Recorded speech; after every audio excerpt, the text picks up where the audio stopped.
Good afternoon, everyone, and welcome to this webinar that North Coders is presenting in cooperation with our friends at Haystack.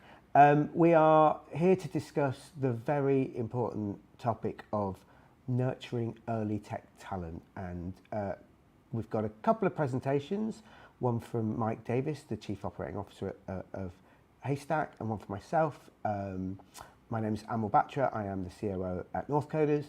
So we're both going to present some thoughts, our opinions, things, best practice, things that companies and individuals could be doing to make sure that early tech talent is nurtured within your organisations, and then we will have a bit of Q&A at the end. Before I introduce Mike, I just wanted to let you know that obviously this webinar is being broadcast on a variety of different platforms, so feel free to make comments or ask questions in whatever platform you're using, and they will appear on the screen at a decent time. So yes, without further ado, let me introduce Mike Davis, Chief Operating Officer of Haystack. Over to you, Mike. Thanks, Emil. Hi, everybody. I'm Mike. I'm the co-founder of Haystack, as Emil mentioned. Just as a bit of a backstory, kind of in a former life, pre-Haystack days, I used to actually be a software engineer. So a lot of what I'll be talking about today kind of comes from my real-world experience as a junior developer. Essentially, I've been there, done that, got the T-shirt. But just as a quick intro for those of you that don't know about Haystack or don't know who Haystack are, we're a data insights and careers marketplace for techies. In short, we facilitate the connection between tech talent, so software engineers, DevOps engineers, QA testers, designers of all seniority levels, and we match them with tech employers who are looking to hire. So introduction aside, let's kick things off. Millennials and Gen Z are the future of tech, which is the understatement of the century. They're obviously the next generation of CTOs, founders, inventors, and engineers. And basically, whether we like it or not, competition for tech talent is on the rise. And despite all of the doom and gloom, which everybody wakes up to and reads in the papers nowadays, it doesn't show any signs of slowing down. In fact, it's quite the opposite. Tech vacancies are skyrocketing. We're seeing 750 new dev-specific roles advertised on a daily basis. So those are just software engineering developer roles. And it doesn't end there. More than 2 million tech vacancies were advertised over the last year. That's more than any other area of the UK labour market. So that shows no sign of slowing down. But the skills gap is widening. Well, what does that mean? Well, the vast majority of those roles being advertised are basically mid-level or above, with a lot, but despite there being an abundance of young tech people out there looking for new and interesting work. So the big question is, and one of the questions that we're here to talk about today is basically how do we solve this perceived tech talent drought? Well, I think let's start with kind of the obvious. I think we need to all start thinking outside the box a little bit. Every man and his dog has used and oftentimes basically been underwhelmed by platforms like job boards and tools like LinkedIn. And don't get me wrong, they obviously have their place in the kind of talent acquisition sphere. And I'm not suggesting everybody needs to tear up the script and kind of go back to the drawing board on these. But whether you like it or not, the best techies aren't hanging out on these platforms anymore. It's time to start engaging the audience on their terms and in ways that they want to be engaged. Basically, spam messaging, cold emailing, and dodgy job listings from recruitment agencies just don't make the cut anymore. Talent teams need to start investing in their talent pipeline much longer and kind of take a longer-term approach. So essentially, invest in your talent pipeline long before it comes to actually the need to hire junior tech talent. It's up to you to keep your audience warm with product updates, culture changes, tech stack updates, and the engineering values of your organization, just to make sure that you're on the radar long before any of the junior tech talent actually go on and take the plunge and hit the apply button. It's time for organizations to essentially create the perfect partnership. Can you lean on organizations like North Coders, for example, because they're the ones that are producing this next generation of CTOs and senior leaders that we mentioned? I think talent acquisition teams especially need to try to look beyond university degrees as well. I came from a university background, and I can safely say that a lot of the tools and techniques that I was personally taught haven't necessarily translated into the workplace particularly well.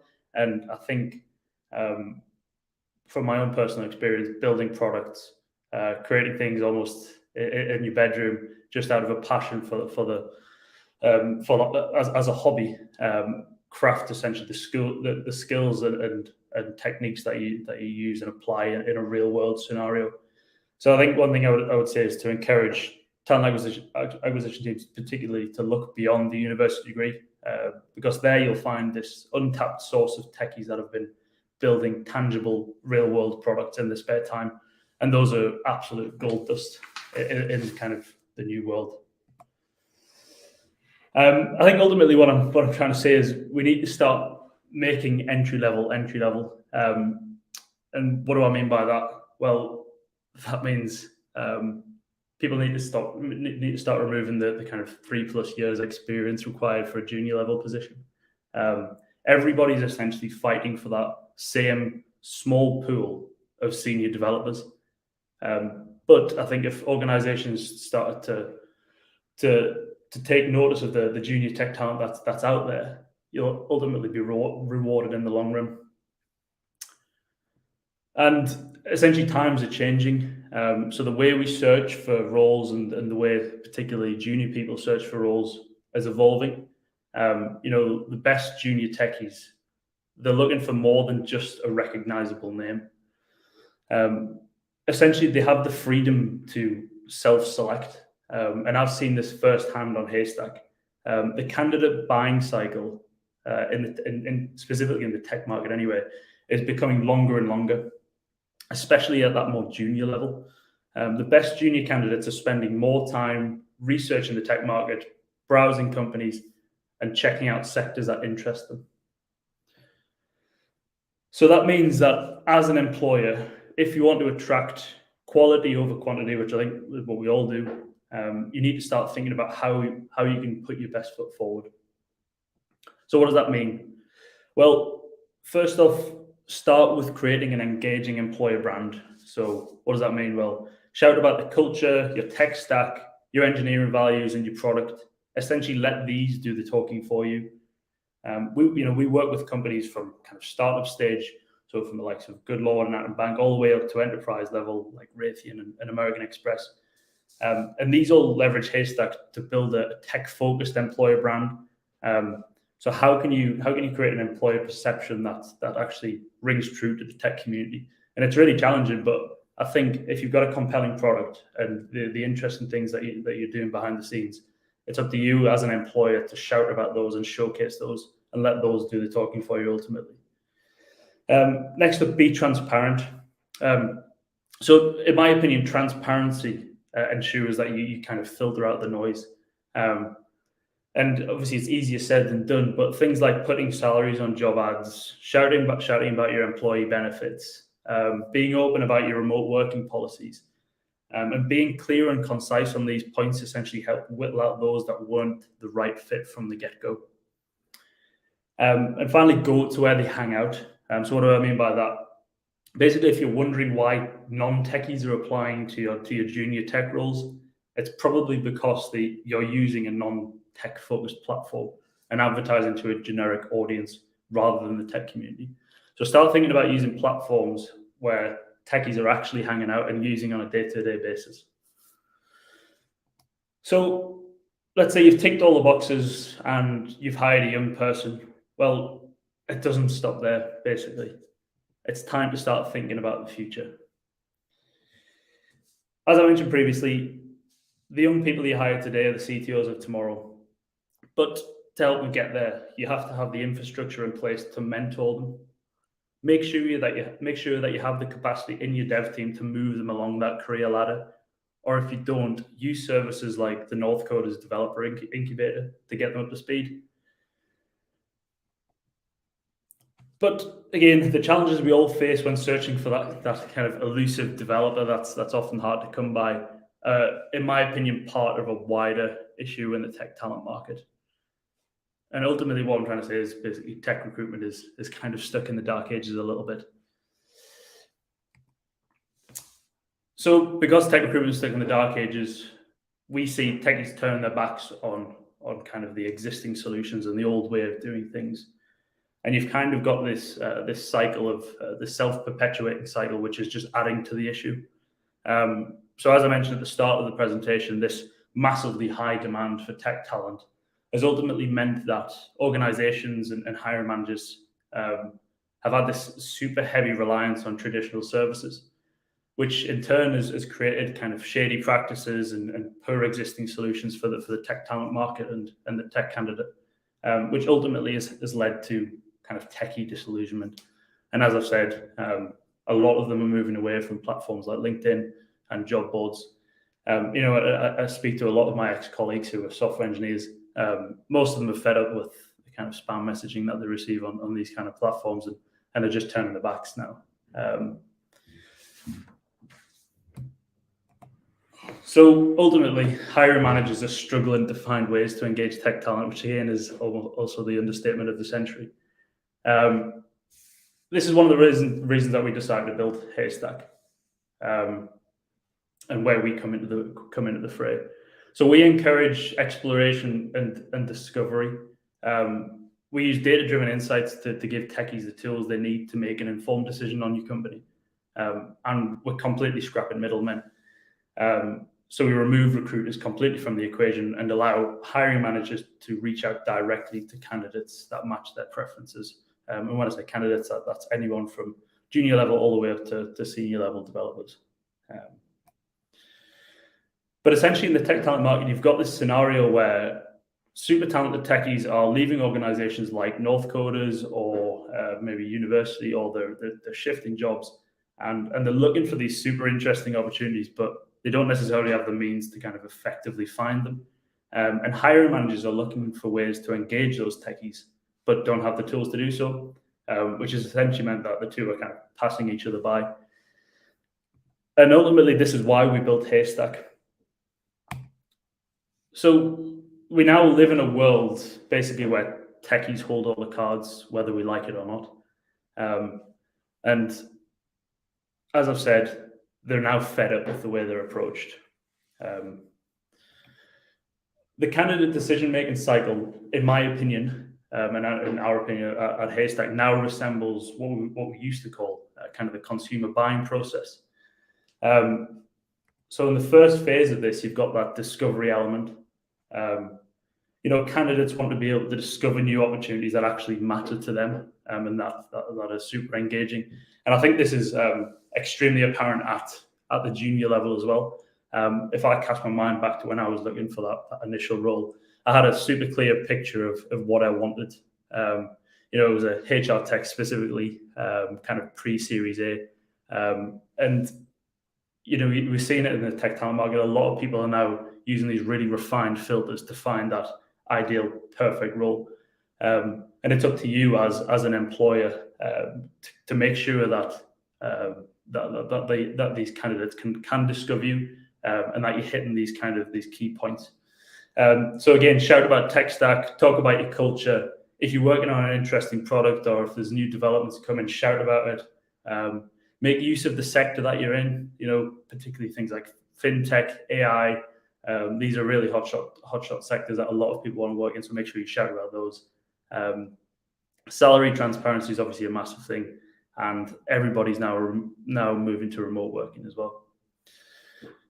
Next up is explore. So candidates want to be able to explore the tech scene at their own pace without being bombarded by recruitment agencies.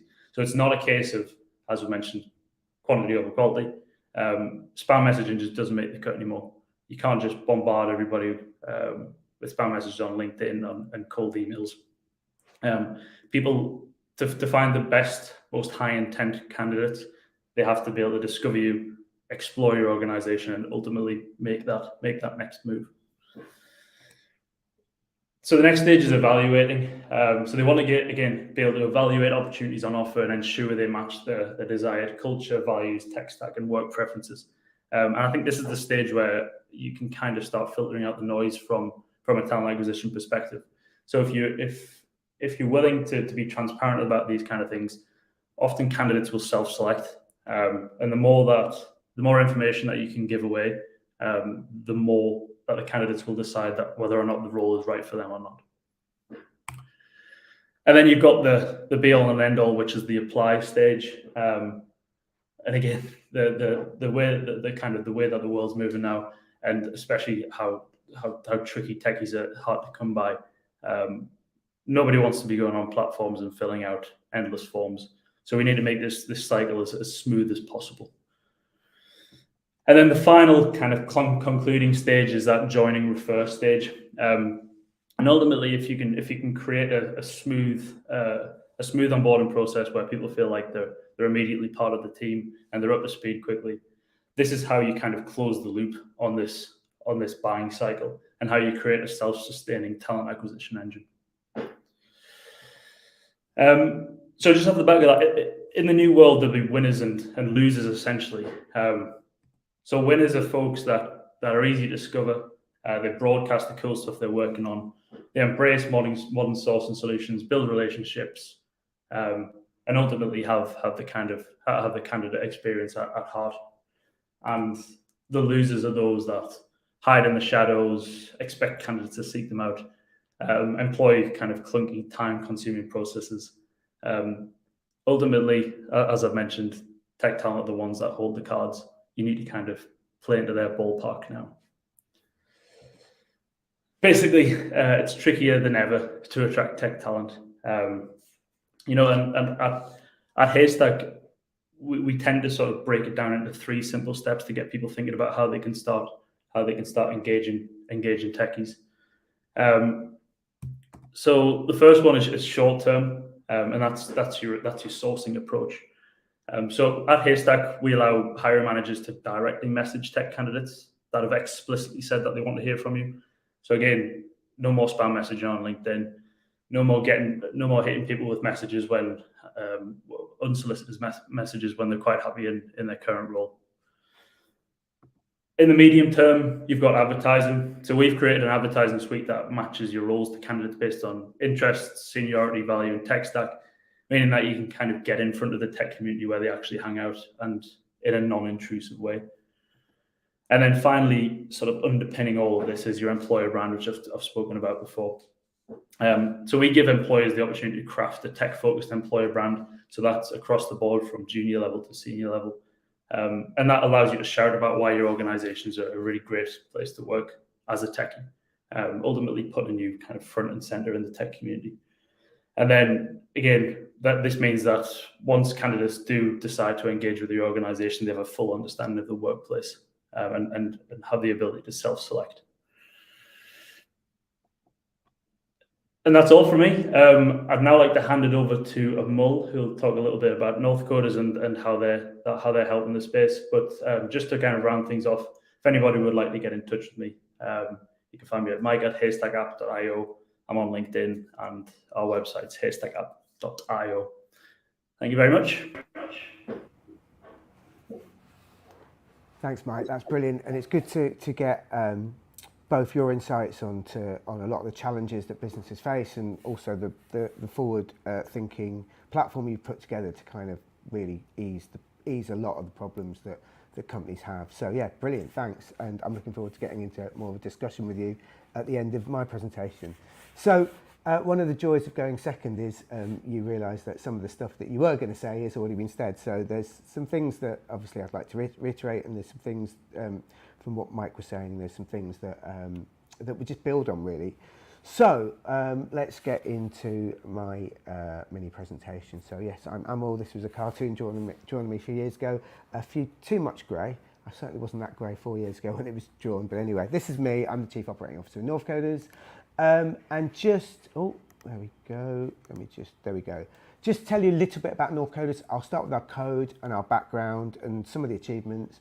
I'll go into answering some questions about essentially starting a junior hiring strategy and how that would fit into the wider tech talent strategy. But yeah, let's just go about North Coders. So our ambition is a world where everyone's second language could be code, and obviously that's quite a wide-ranging ambition, but it's good to know that it's starting now, because I've got kids who are being taught hour code at school, at primary school. It's definitely sort of heading that way, whereas 5-10 years ago, you wouldn't have felt that this was at all an achievable ambition. But what we're doing, our purpose, what we are actually doing is we want to provide the tech industry with the skills it needs, whilst providing life-changing opportunities for people from all walks of life.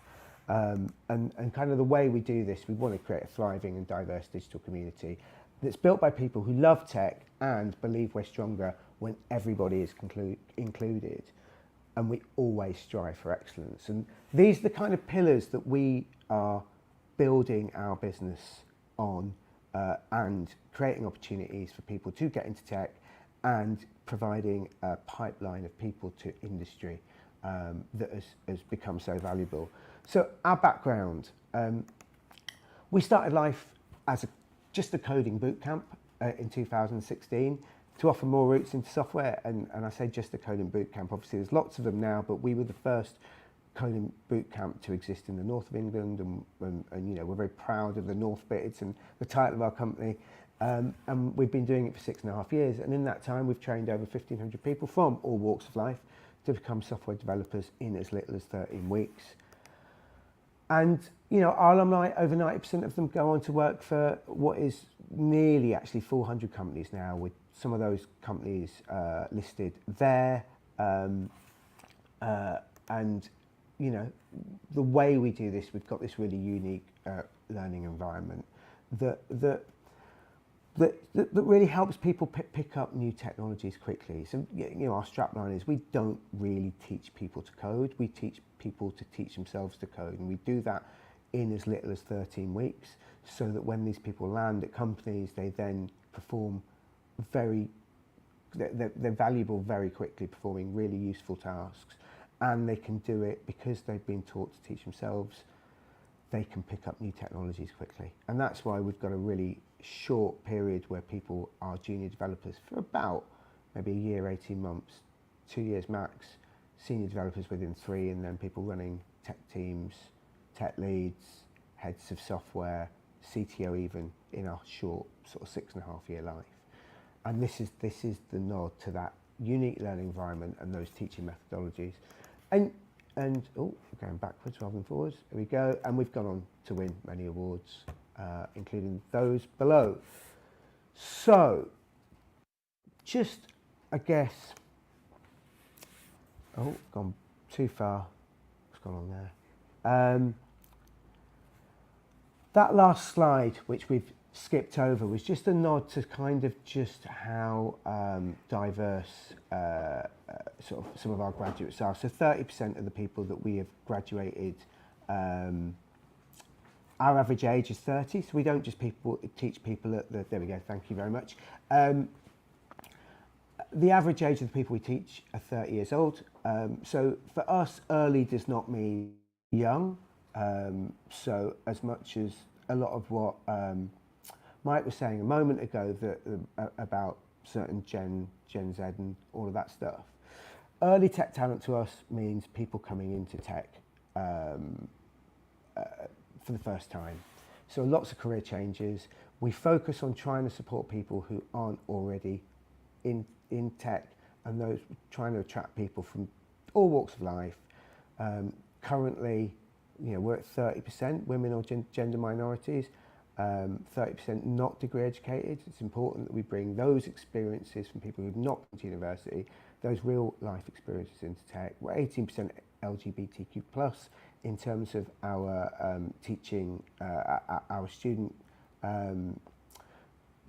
cohorts, and 22% non-white, really. So just wanted to give a flavour of that diversity, and we don't believe any of this is enough, but it is what we've tried to do from day one, to actually bring more and more people into technology through our boot camps.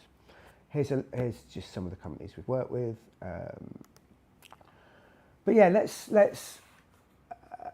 focus on the problem, and I think Mike's done a brilliant job of actually kind of just framing the problem with the 2 million open tech vacancies. We looked at Tech Nation's recent survey, and just in terms of software developer roles, there's currently 56,000 software developer roles.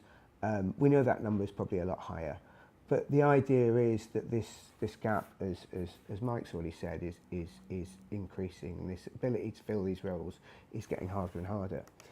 But when looked at through a lens of just companies having to hire mid-level developers, they're having to pay an average salary of 51,000, and this has gone up at 3,000 from last year.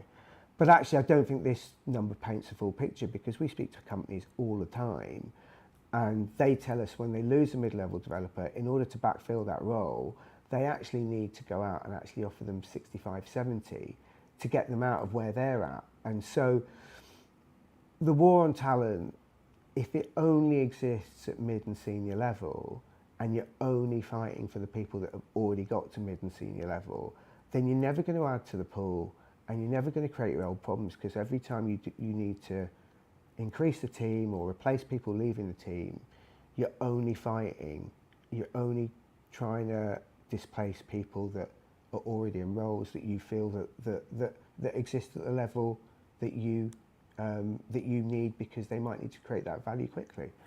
So I guess in a very similar way to what Mike did, I've got some tips about helping you kind of create a plan, a junior hiring strategy. You need a plan. Homer, hopefully one better than Homer's here. Ultimately, if you stick to that needing to create business value quickly, and then struggling to hire that mid and senior level talent, you think, you know what, we won't have a plan today. We need a certain number of mid and senior developers in our business before they can support our junior developers. So I'll just paint a picture for you. You go to market, you advertise your role, you wait for people to apply for those roles, you go through the process, you shortlist, you select. That probably takes about 3 months. Once you've selected, you've then probably got to wait 3 months for them to work their notice. So that whole period has taken 6 months, and then you've got to wait for them to onboard, for them to really become useful. And at that point, once you think you've got enough mids and seniors and there's no level of attrition, you then start thinking about your juniors. Well, actually, if you started 6, 7 months ago with a junior strategy that you could implement quickly, you could bring in juniors, they could be doing some of that work, and actually, if you need junior developers, you can find them much quicker. They generally don't have a notice period. At North Coders, we graduate roughly 80 software engineers, new software engineers, into the market once a month. And now we've got a data engineering boot camp, and then from January, there'll be 20 of those available at the start of January as well. So actually, if you want to start a strategy, you want to hire a number of junior developers, and yes, this might represent a risk because you might not feel that you have enough of a senior to junior ratio. Actually, if you start bringing in juniors now, within 3 to 6 months, they've already done some work for your business before you've even brought in certain juniors. So the question really shouldn't be is, should I have a junior hiring strategy? It's like, how fast can I start one for your business? Because the quicker you get started, the quicker you start bringing those people into the business, the quicker they can start providing valuable work, doing that valuable work, and kind of working towards becoming your mids and seniors. Within a year, they could be your mids, and you wouldn't need to go out to hire and get back onto that treadmill of just hiring expensive talent. So I think it's important to have a plan. It has to fit within your organisation. You can't just hire a dozen junior developers with no mid and senior support and no kind of architectural and kind of like senior decision-making processes. But the quicker you start it, the quicker you make it sustainable, the quicker you create a plan, the quicker you're going to reap the benefits of bringing new talent into your organisation. Something I want to pick up on as well, it's like you do need to grow your own, because if you just rely on that senior stuff, the senior people, the recruiters, the really hard to play war ground that exists at the higher level, you're not going to reap the rewards of kind of doing this quickly. So where to look? I'm not going to spend ages on this slide. Will Smith is clearly looking very carefully for something. Mike's already talked about this. Obviously, North Coders, we do produce, as I mentioned, we produce talent regularly. There's great universities out there, there's other boot camps, there's some good apprenticeship programs. But I think the one thing that it is worth knowing is, through the DFE, through a number of their initiatives, there is now funding available for people to get into tech quickly, to get into digital roles. So the key is there is I believe at the moment, a really good pool of junior talent. You do have to check that they're right for your organisation. Don't take our word for it. Don't take any boot camp's word for it. Make sure they are right. And as Mike was saying, make sure it is those roles that you're offering are for people that don't have 3 years experience. Don't call junior if they haven't got 3 years experience. Make sure that they are people that you're bringing into the company and being able to then upskill within your organisation, which is something I'll talk about in a moment. But it is getting that right team fit, and it is about culture as well. It's like, if you're a young company, you want to attract younger talent, you want to be, I'll give you a couple of examples. We work with a company called Degree 53. They had a young culture. They wanted those annual trips to Ibiza. They wanted to do kind of, fun monthly lunch things. They wanted to do kind of monthly trips to bars and things. So they wanted to attract that type of person into their company versus someone like Jaguar Land Rover who came to North Coders because they wanted people to come into their business who had a bit more workplace experience, those who maybe had worked at other roles that could hit the ground running, that knew that they wanted a slightly more mature early talent person. So I think it's understanding your culture and then putting that front and forward in your kind of employer brand proposition and making sure that you're attracting the right kind of early talent that's going to suit the very nature of your company and your dynamics. And I think you'll find that if you get that bit right, you're more likely to create that kind of mix of good collaboration and getting people to stay engaged with your product and what you're doing.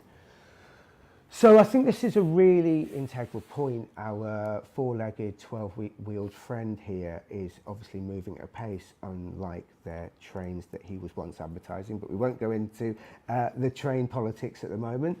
But yes, I think one of the things you've got to do when you do bring new people into your business is be very clear with them about what progression looks like. Make sure it's not based on time served, but actually based on milestones hit. It's when you think about, you come in and you say, right, look, we know you've done a boot camp, or we know that you're very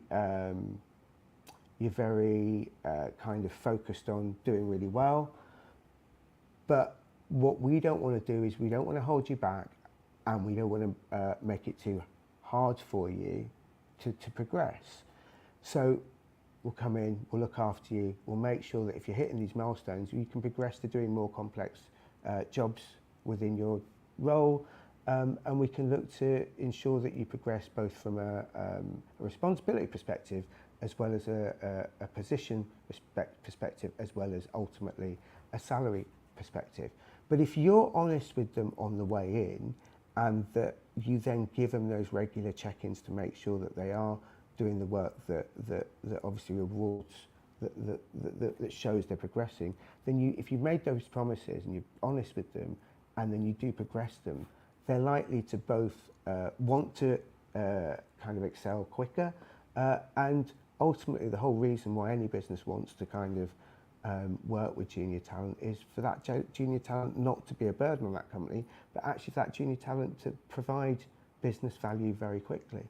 And as long as you're bringing in the right people, both from a skills level point of view and from a team fit point of view, you then know that those people are working for you, not against you, and they want to be in your business. The whole thing is about keeping this kind of these new people that you're investing in, keeping them in the business, keep them engaged, give them interesting work to do. So yeah, I think you've got to be honest about progression from day one. You've got to make sure that if they are able to progress quickly, that they are then sort of, you know, that promise is kept.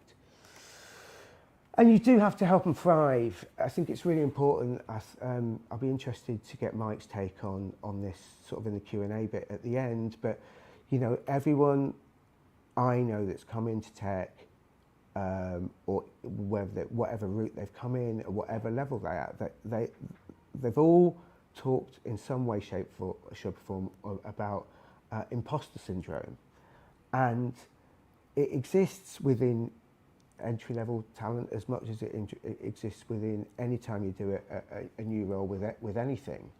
But I think for us, if you can feed your team from the can of believe you can soup, if you make them feel special, you make them feel welcome, you make sure that you talk to them about things that they're not that comfortable about, and you give them the ways to overcome those things. As long as there's a two-way conversation, you can genuinely help them thrive.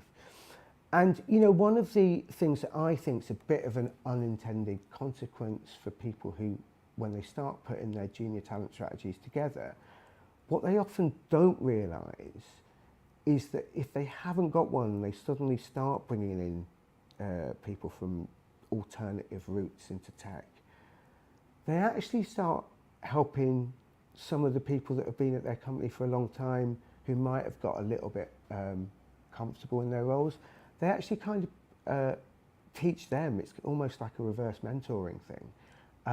So when you know, it all goes back to team fit and cultural integration and all of that stuff, is that we were talking to a company called Spare Room a few years ago, and they started hiring from North Coders. And the incumbent developers there learned a lot from the North Coders that were coming in, the junior developers that were coming in, because they hadn't been shown these alternative approaches. So I think, you know, if you get this helping the new people thrive, you can also help the kind of existing team thrive as well. So ultimately it's about retention. You've invested in a junior talent strategy. You don't want them to leave straight away. And for me, it's about putting all of those previous steps together, selecting correctly, giving them the right cultural framework, giving the right sight over progression, obviously giving them work that's going to make them really kind of push themselves, and creating that team dynamic between juniors, seniors, buddies, mentors, all of that stuff. And if you can do all of that right, you are more likely to retain them. But I think I can throw another slant on this. Let's say you hired, as an organisation, 10 developers, 10 entry-level people a year, and you got it right 60% of the time. Not only have you meant that 6 out of those 10 are staying retained after 2 years to become your mids and then lead to your seniors, so you don't have to go back into the marketplace for that war at the mid and senior level. You've got them, they've already been indoctrinated into your business, they like the way of working. You probably haven't had to pay so much to get them, to develop them to that level. Doesn't mean that you shouldn't give them the salaries they deserve, and there is, you know, the salary part of retention is important, but they are already in your team, they already waved the flag for your organisation. So you've got 6 out of 10 that you wouldn't in this scenario have had. But ultimately you've added a further 4 to the talent pool. so that when you are having to go back out to the market, the talent pool is bigger. And I think every tech company that is doing well has a responsibility, not just to make sure that they are nurturing entry-level talent, making that entry-level talent better, upskilling them, mentoring them, giving them real-world experiences to actually create value. But they're actually, tech companies do well, they need to be adding to the pool generally. And that's not to say if an entry-level person is in your business for 2 years, it's a wasted 2 years, because they will have done valuable work.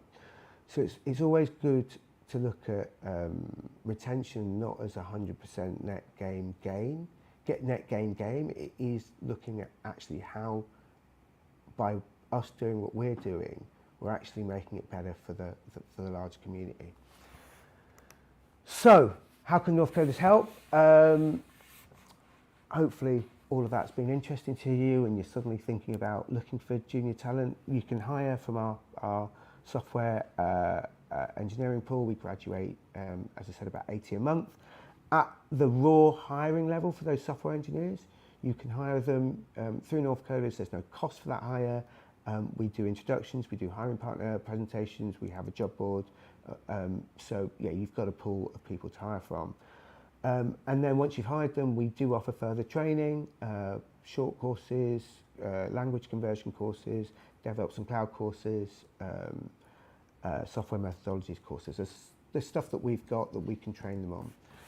If you need to hire at scale and you don't have the time to look at our pool individually, if you want to make sure that if you don't want to have headcount, or if you want North Coders to look after the kind of selection process for you, we've got a contract to hire model which lasts 12 months, in which case we can put together suitable candidates for you that are carefully selected by us, and we will work with them for about a year before they tube you over to your business. And so we can give them, as part of that, they get the further training, they get some support that they need.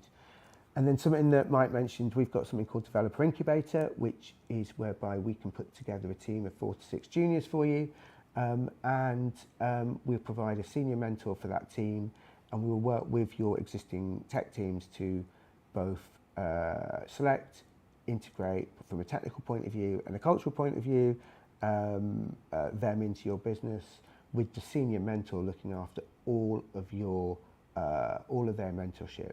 So it doesn't impinge on any of your senior developers' times.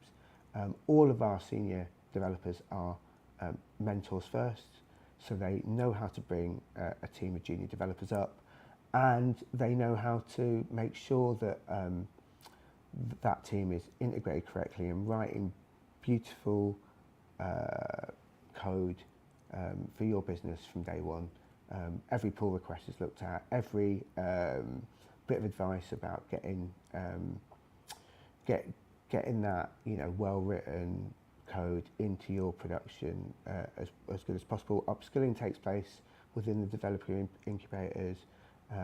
It's a really unique service that we offer. So yeah, have a chat to me about that. And the final thing that we can do, and we've currently got cohorts from KPMG and from NHS Digital at the moment, but if you do have existing junior hiring that's based around universities or other methods, and you want to give them some of the North Coders experience, we can put together an onboarding academy for you. As I said, we're currently doing it for KPMG and then NHS Digital. We've worked with businesses like On the Beach, DAI and Arup before to do something like this. So yeah, so we've got a variety of ways, as you can see from that list, to help you attract, develop and retain your junior level talent. So yes, that's how we can help, and that's it for me. So James, you want to bring Mike back home, and yeah, I guess Mike, questions for me from yourself? Mike's on mute. Can you unmute him, or does he have to do that himself, James? There we go, we're back. It's the standard Zoom issue there. I forgot to unmute myself. I've actually got a few questions. So you mentioned 30-year-old as the average age. That's quite interesting.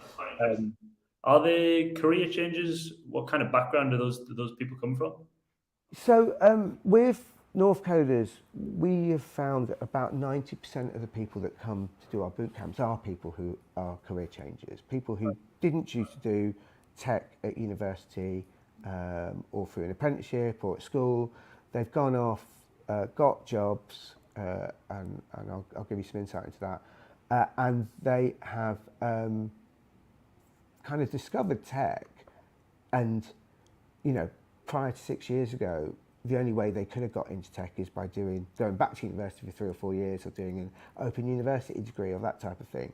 Yeah. And then they've looked at what we can do in 13 weeks and they've gone, right, actually, you know what, I've got a really quick route into tech and I've got a way to actually, with our salaries, with our quick turnaround time, to actually then potentially get a role in software really quickly.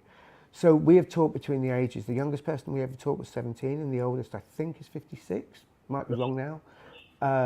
That average age is about 30, and they come from a variety of backgrounds. We've got people who have been traditional engineers or accountants or salespeople, people who've worked in recruitment a lot actually, people who've worked regular roles, non-tech roles. That's on one end of the spectrum. And on the other end of the spectrum, we've had people who have come from the creative industry, so graphic designers, musicians, quite a few musicians actually, people who've kind of been in bands or been composers or been studio producers, and they've got to a point whereby it's actually, this might not be a sustainable career for me, but they've got that left brain, right brain thing going on and kind of that creative thing, and they can then pick up technology quickly. We've had people who have been on job seekers, people who are unemployed essentially, people who have been stay-at-home mums who've never had a career before, people who have kind of worked in retail or in factories, forklift truck drivers. And the kind of two that I always end on actually, whenever I kind of explain this point, people who have worked, we've had a farmer who's now a data engineer, and we've had the station announcer from Piccadilly Station who's a software engineer at, I think, an insurance company. So, when I say all walks of life, I mean all walks of life, all ages. And the beauty of everything that they've done in those previous careers, or anything they've previously done, is a lot of them bring workplace maturity, yes, but they bring their unique set of experiences that into technology, that if you'd just done computer science or something at university that was techie and gone straight into a tech role, you haven't got that richness of experience that the career changes bring. So I think it is really important. Age diversity is something that should be applauded, not looked down on, I think. Interestingly, you mentioned a few people come from music backgrounds. That would ring true to our CTO, Rob. I think he wanted to be a film composer for film score. So he's kind of went completely the opposite direction there. Yeah, we had someone who was a fairly successful advert songwriter who I think he's now at And Digital, might have moved, but it's interesting because my background is music industry as well, but we'll save that for another day, Mike. I'll tell you more about that. Good stuff. Do we want to jump into a few of the Q&A in the chat? I'm going to chuck up some of these questions. I can't read them from here, so okay. I'll read it out. Mike, you can answer it since I answered the last one. If you could give a business one bit of advice, what's the most important thing that you can think of to attract and nurture early tech in their careers? I'll go for the attract early tech part because I can talk a little bit about my experience there and a little bit about what we do at Haystack as well. So for me, if I kind of cast my mind back to when I was a junior software engineer looking for that first role, really what I wanted was absolute transparency. I wanted to really know what I was getting into. And in my opinion, that is one of my biggest gripes, I think, with some of the standard platforms out there, like the job boards, standard job boards, for example. It's just pages and pages of nondescript job listings, basically, with kind of little to no context behind who the employer is. So for me, absolute full transparency. What product am I going to be working on? What's the tech stack behind the product? Who's the CTO? What are their background? What kind of progression can I expect? So have you hired early young people before? How quickly have they moved sort of through the ranks? Salary is obviously a big one, and it's a bit of a touchy subject as well. But I think it's super important to try and be as transparent as possible around salary.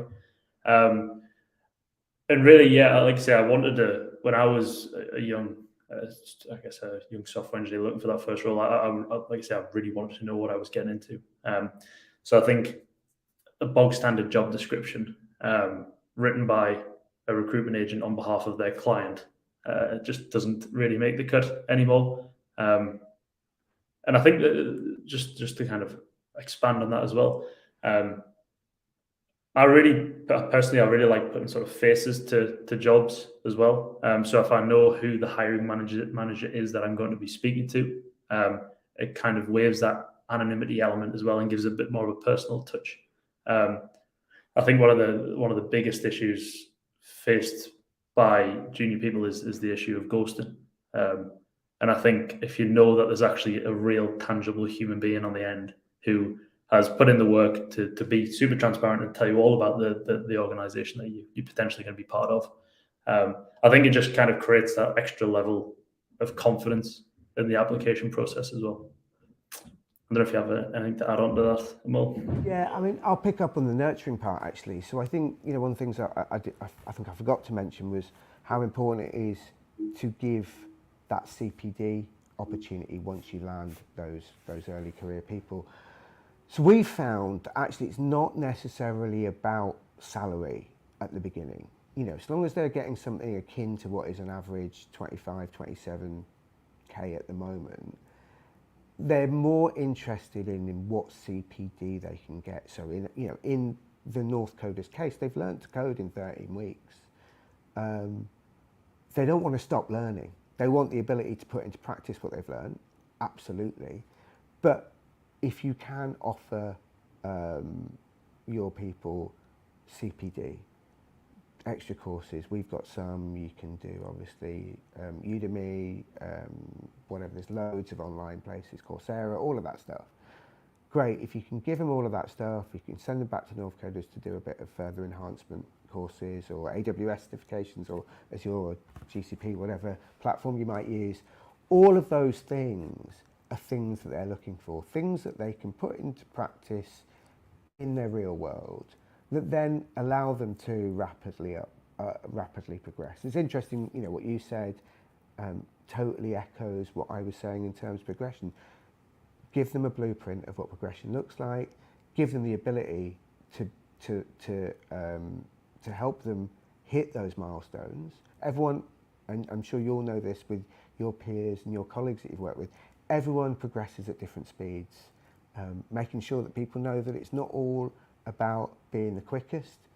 You know, when you hire someone, you hire a human being, so you want them to culturally add to the company. They might not be as fast as the person next to them, but they might bring a different perspective. Sometimes slowing things down might actually be useful, just to take those different opinions on board. But it's rewarding effort and it's rewarding achievement, but not going, you know, yeah, we'll promise you that course, but we haven't got the budget now. We'll look next month, or we'll look next month. It's you know, being true to the promises you make. I think if you're being honest, setting the stall out and then being honest and then sticking to it, then I think you will be more successful in that junior strategy. Yeah. I think that's a really good point on the courses front. Anyway, as a developer, you never stop learning really. So you put aside a little bit of I don't know if you have a specific employee benefit, that's just a bit of a learning allowance. So you always have that budget for when the time does arise.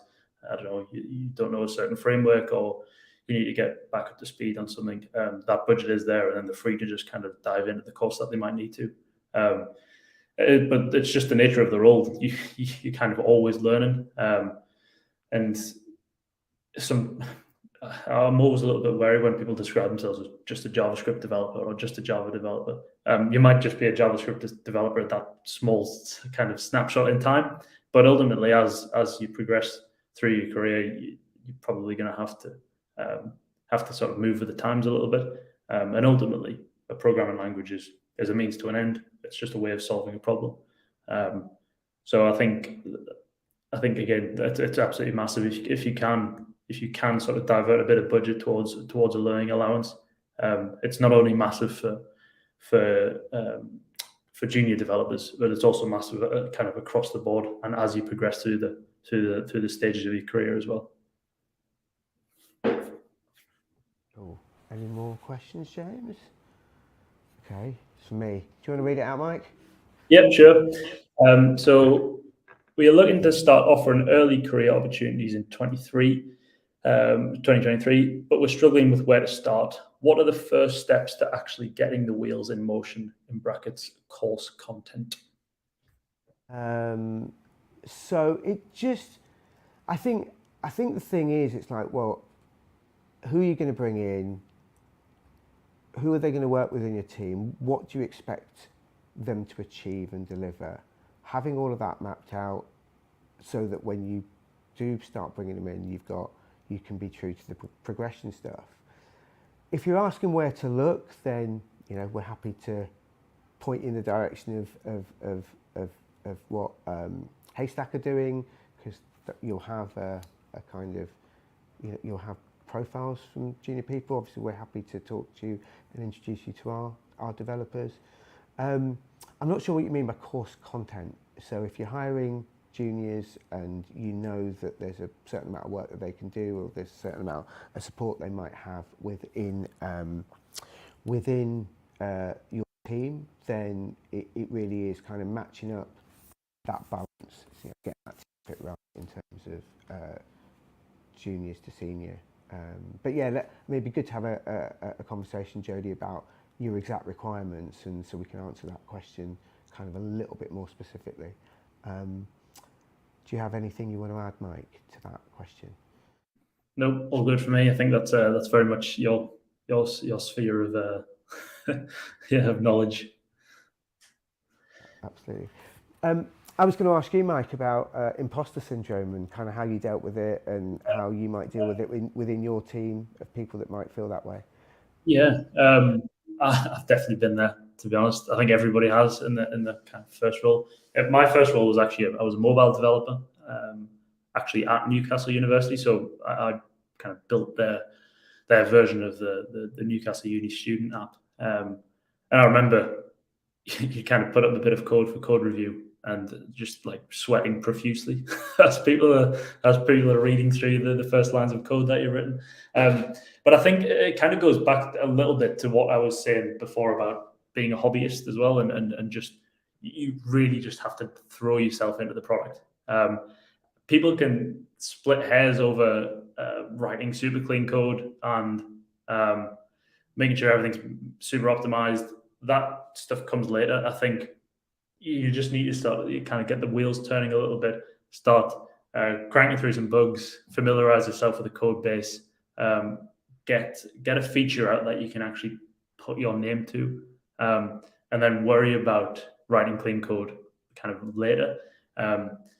That's my perspective from a startup perspective anyway. I think people can get themselves wrapped around an axle by making sure every line of code looks absolutely perfect.